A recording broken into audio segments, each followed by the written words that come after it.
พามาเลาะเบิ่งข้างๆห้องเนาะ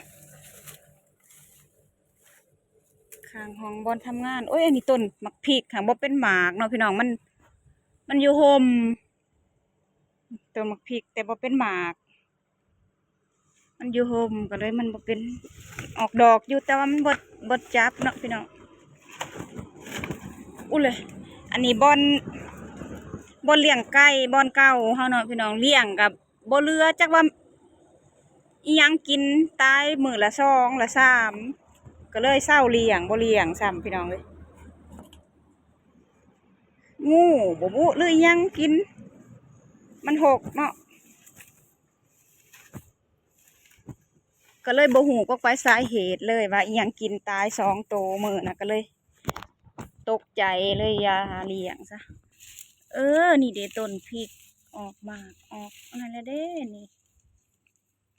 พี่น้องแน่มึงดูนี่เก็บไปก่อนต้นน้อยเด้ต้นนี้คันบ่สุกก็คือสิบ่เห็นเนาะพี่น้องแดงงามไม่ลีหรอ